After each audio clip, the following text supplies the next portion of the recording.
దేశమంటే మట్టి కాదోయ్, దేశమంటే మనుషులోయ్. ఈ పద్యం అందరికీ తెలిసిన విషయమే. అంటే దేశం అనగానే ఒక కుటుంబం, కొందరు మనుషుల యొక్క సమూహం. కానీ ఇప్పుడు ఎలా అయిపోయింది అంటే ఇట్స్ అ ల్యాండ్ అన్నట్టు ఏదో ఒక మెటీరియలిస్టిక్ లైఫ్ని అందరూ లీడ్ చేస్తున్నాం. ఇదే సందర్భంలో ఒక తండ్రి తన కొడుకుని ప్రశ్నిస్తాడు, బాబు, ఒకప్పుడు ఎవరినైనా చూసినప్పుడు వాళ్ళ హృదయంతో నవ్వేవారు, బట్ ఇప్పుడు ఎవరినైనా చూసి నవ్వుతుంటే ఒక ప్లాస్టిక్ నవ్వుని వాళ్ళ పెదాలకి తగిలించుకొని నవ్వుతున్నారు అని.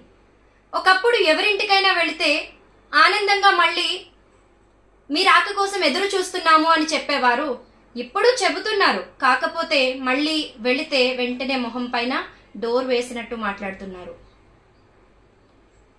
బాబు, ఒకప్పుడు షేక్ హ్యాండ్ ప్రేమతో ఇచ్చేవారు, గ్లాడ్ టు మీట్ యూ అని, కానీ ఇప్పుడు నైస్ టాకింగ్ టు యూ అని బోర్ ఫీల్ అయిపోతున్నారు.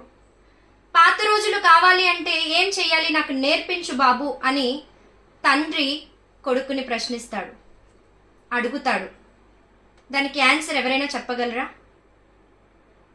మనుషుల్ని ఎందుకు ఇలా మార్చేసింది, రోజులు ఎందుకు మారిపోతున్నాయి అంటే రోజులు మారట్లేదండి, మన ఆలోచనలు మారిపోతున్నాయి. దీని అంతటికి కారణం ఆశ. ఒక మనిషిని చూడగానే తన నుండి నాకు ఏమొస్తుంది, తన నుండి నేను ఏ లాభం పొందగలను అనే ఒక ఆలోచన, గ్రీడీనెస్ మాత్రమే మన అందరిలో ఉండిపోయింది.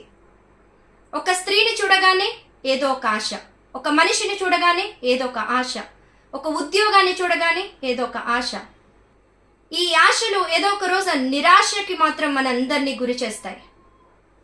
ఆశ ఉండొచ్చు, కానీ అది మనల్ని చంపేసే అంత దురాశ అవ్వకూడదు.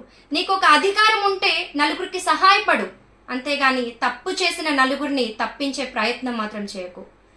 నిన్ను కన్నందుకు నీ తల్లిదండ్రులు గర్వపడాలి, నీకు చదువు చెప్పినందుకు నీ గురువులు గర్వపడాలి, నువ్వు ఆ ఊరిలో పుట్టినందుకు ఆ ఊరు గర్వపడాలి, నీ దేశం గర్వపడాలి. ఇది కదా జీవితం అంటే, ఇలా కదా మనం బ్రతకాల్సింది. కానీ మనల్ని ఏది వెనక్కి లాగుతుంది? నీకు నువ్వే టెస్ట్ చేసుకో, నిన్ను నువ్వే ప్రశ్నించుకో అండ్ మారు, సో దాట్ నీకు జనం రెస్పెక్ట్ ఇస్తారు, నీ దేశం నిన్ను గౌరవిస్తుంది, తద్వారా నిన్ను పుట్టించినందుకు నీ సృష్టికర్త గర్వపడతాడు.